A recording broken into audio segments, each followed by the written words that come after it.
Assalamualaikum warahmatullahi wabarakatuh.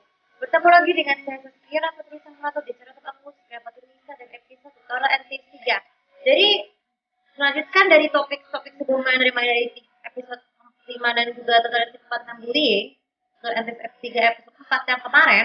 Kali ini saya akan menjelaskan bagaimana cara melaporkan kasus bullying ini di sekolah. Jadi gini, kasus bullying ini juga merupakan kasus penyimpangan yang saat ini paling umum di masyarakat karena beberapa alasan. Seperti kalian bisa cek di video materi 3 sebelumnya tentang bullying dan juga tutorial anti-ispat dan cara berhadapan dengan pembuli. Jadi kalau bullying ini tuh kan kasusnya kan bisa berkekerasan fisik dan mental. Bahkan ada juga efek dari pelaku pembuli ini ternyata juga menimbulkan spekulasi, yaitu dipengaruhi oleh tayangan sinetron yang tidak mendidik. Ya mungkin sebenarnya dalam rumahnya ya, sejumlah penelitian menunjukkan bahwa beberapa sebagian besar di antara anak sekolah tuh banyak menyukai ketimbang animasi pendidikan. Ya jujur cukup, ini jujur banget bahwa aku tuh gak bermaksud ngayakinin saran buat itu, buat minta tembak sama sinetron tuh bebas apa aja, asalkan kalau kita jika melakukan tindakan tanpa berhenti juga berakibat tidak baik, mengakibatkan beresiko dari yang sesungguhnya peminta dan pembuli itu kan pelakunya. Padahal kita tuh kita yang bukan pembuli itu pasti akan merasa lebih hati-hati dalam meminta yang tersebut, sehingga di dunia nyata timbul kekerasan. Kalian udah pernah yang sudah nonton link akibat nonton Saja Wisi on the Spot di tahun 2019 itu menunjukkan bahwa apakah sinetron itu sekedar tangan yang gak berfaedah? Jawabannya adalah memang begitu. Mungkin memang karena anak sekolah yang mengenai kasus bullying ini pasti akan merasa memamerkan kekayaannya itu dengan berlebihan tanpa memikirkan sedikit pun sikap kemanusiawi ya. Maksudnya memamerkan motor baru, terus punya sosok baru, terus mentang-mentang pinjam dan mau mengembalikan, terus mengingkari janji. Terus kekerasan ke dalam bullying itu berkali-kali tapi nggak kapok-kapok bertobat. Hal ini dipengaruhi karena mereka sebagai pembuli itu tidak memahami pengetahuan agama sedikit pun. Sebenarnya memahami agama Islam, tapi di luar, tapi di dalamnya mereka tuh sering membuli ya, tidak memperhatikan sama sekali. Sehingga kita yang merasa tidak bersalah tuh masih malah dituduh oleh guru tersebut ya. Mentang-mentang dituduh pencuri, terus ditanggap bukan kesalahan, padahal kan karena semua ini kan hanya fitnah. Seperti kita ketahui dalam seluruh ajaran agama, terutama ajaran agama Islam, fitnah ini merupakan perbuatan yang sangat keji dan lebih dari pembunuhan. Jadi calon itulah yang menyebabkan fitnah tersebut jadi kasus bullying yang paling fatal, akibatkan para korban menjadi depresi dan tidak mau lagi bersekolah karena tanpa alasan. Nah, terus kekerasan dalam bullying lainnya ini adalah pemukulan, menghantam siswa berantem sampai habis ya.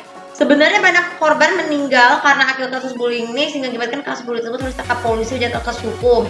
Tidak peduli malah dari tingkat SD, tapi tingkat SD kan nggak terlalu kan masuk penjara ya, tapi yang paling fatal tuh dari SMP sampai SMA. Jadi maka dari itu, bagaimana salah satu solusi terbaik kita sebagai bukan pembuli adalah melaporkan kasus ini kepada sekolah. Nah, bagaimana cara melapornya adalah gini. Yang pertama, ketika kita pergi berangkat ke sekolah, pastikan kita harus selalu membawa HP, tapi dengan syarat HP tersebut harus dititipkan kepada kepala sekolah atau yang memihak para rekaman tersebut supaya supaya nanti ketika pada saat bullying harus direkam dulu sebelum ada buktinya. Ya, kenapa tujuannya seperti itu? Kan kita tahu bahwa peraturan membawa HP ke sekolah tuh sangat tidak dianjurkan kalau di jam pelajaran. Hal ini bisa mengakibatkan kehilangan konsentrasi dan fokus dalam bidang pembelajaran, apalagi ketika jam istirahat juga tidak diperbolehkan menggunakan HP karena untuk menghindari ada gangguan-gangguan tersebut. Jadi mau tidak mau, jadi kalian tuh selain sekolah tetap menaati peraturan sekolah dengan membawa HP, hanya berlaku pada saat sebelum sekolah dimulai dan saat setelah pulang sekolah. Jadi maksudnya, kalau mau ada laporkan kasus bullying seperti itu. Sebenarnya HP ini juga sebagai alat untuk membantu mengetahui kasus bullying itu bentuknya seperti apa. Jika setelah CCTV-nya selain bisa CCTV juga bisa menggunakan HP. Kemudian yang kedua, minta kepada teman terdekat kita yang lebih baik untuk segera melaporkan ini jika ada kasus bullying, segera menuju ke kepala sekolah dan minta merekam dengan bantuan HP kita, pinjam sebentar. Baru setelah itu kita kembalikan. Untuk sebenarnya ini merupakan bukti bahwa kasus bullying tidak baik, yaitu bukti bersalah tidak di dalam. Kemudian dan kita hanya menunggu sampai dan diserahkan proses tersebut. Jika rekamannya sudah selesai akan dibawa ke kantor ke kepala sekolah, ataupun dan juga foto-foto kasus bullying mereka itu harus selalu dibawa sebagai bukti bahwa itu adalah tindakan yang salah. Kemudian yang ketiga, sambil menunggu waktu ini tepat, pastikan kita tuh tidak boleh berdiam diri untuk tetap tidak menggunakan HP supaya rasa tidak bongkar hanya yang ngapur hanya kepala sekolah dan guru saja. Jadi kita harus melaporkan kasus bullying ini bisa jam istirahat supaya nanti Dan pada saat para pelaku dipanggil, mereka akan mengetahui apa yang mereka lakukan itu salah. Kemudian yang keempat, ketika para pelakunya dipanggil ke kepala sekolah, kita tidak harus selalu diam sendiri dan mereka tuh akan segera dan jangan buat keributan. Dan jelaskan apa yang ceritakan kronologisnya ini, kita harus menceritakan kronologisnya kepada kepala sekolah apa sebab dibully. Kemudian yang keempat itu adalah ketika mereka pembuli ini akan merasa lebih melaporkan kata-kata yang lembut, dan kondisi sebenarnya dan juga memberikan buktinya. Sehingga rekaman kasus bullying di sekolah ini akan selalu tersebar di seluruh sekolah.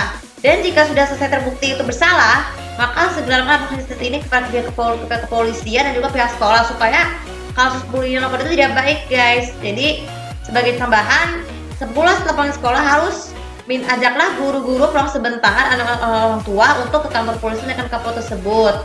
Nah, jika terbukti untuk bisa sebab kenapa? Ini tujuannya supaya mereka tuh membuktikan bahwa kasus bullying di sekolah ini juga tidak baik sehingga kasus hukum, ya.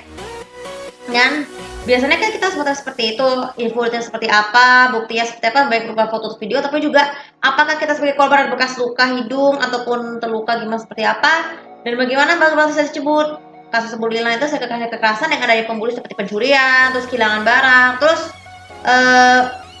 penemuan barang yang sengaja. Jadi laporkan ke kantor polisi, ya.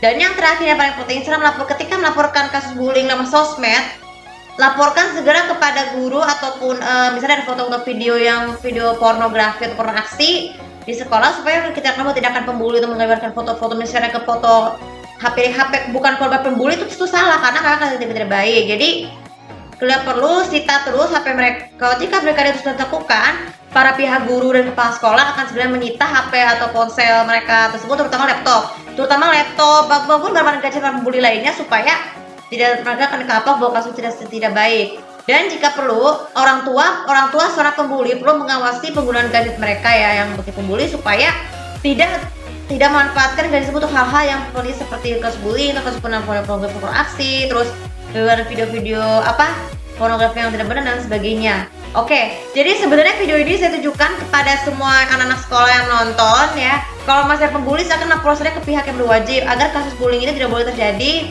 Dan jika bertindak luar keterlaluan akan dilaporkan pihak ke kepolisian ataupun laporkan kepada orang tua sang pembuli agar proses tidak terjadi lagi.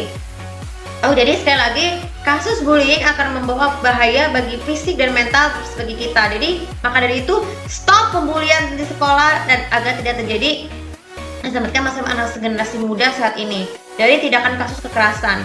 Oke, video kali ini juga bisa bermanfaat dan juga bisa follow sosial media aku, komen dan tuliskan aku di sini untuk lebih tahu bagaimana cara lain untuk melaporkan kasus bullying di sekolah. Terima kasih. Assalamualaikum warahmatullahi wabarakatuh.